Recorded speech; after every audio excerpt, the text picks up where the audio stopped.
मक्कारी और परेड जी। अलीगढ़ से लेकर पाकिस्तान, हाँ, मगर हमें ऐसा लगता है कि हमारे देश में ऐसा कोई जगह नहीं बचा जिसमें ये चीजें नहीं हैं। नहीं नहीं, दो चीज़ें हैं ना सर। झूठ पे लोग जो हैं आटा बेच देंगे, नमक बेच देंगे, झूठ के सहारे अच्छे डालडा घी को देसी घी में बेच देंगे।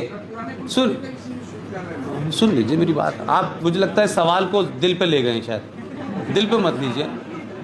मैंने इसलिए कहा कि जब आपके पास कोई चीज़ रिटन फॉर्म में हो और जब आप उसको झूठ बोलने लगें, मैं उस झूठ और मक्कारी फरेब की बात कर रहा हूं कि अगर किताब में बात ये लिखा है तो जो बात बताओ, जो किताब में नहीं लिखा वो तुम बता रहे हो। कुरान मजीद में कहां लिखा हुआ है भाई कि हिंदू लड़कियों को फंसाओ, उनका धर्म बदलो और अपनी गिनती बढ़ाओ? ये कहां लिखा है?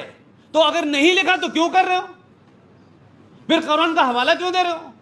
फिर बताओ कि कहां लिखा है कुरान मजीद में कि जो आपको नहीं मानता, मेरे रसूल को नहीं मानता, मेरे अल्लाह को नहीं मानता, मेरे मोहम्मद को नहीं मानता, उसका कत्ल वाजिब है? अगर लिखा है तो बताओ।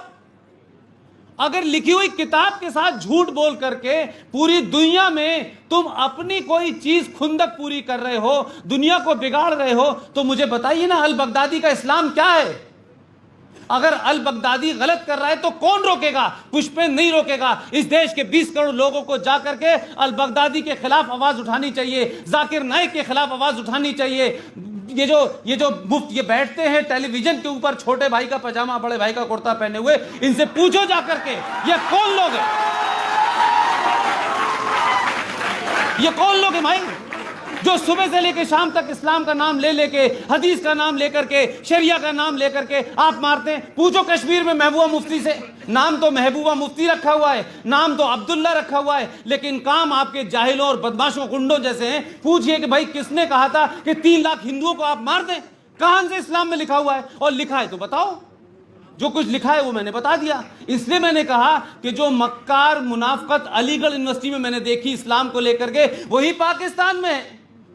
और भारत के अंदर इस्लाम कुछ और है, सऊदी अरब में कुछ और है। आपको मालूम है कि इस्लाम में कब्रों का कंसेप्ट नहीं है।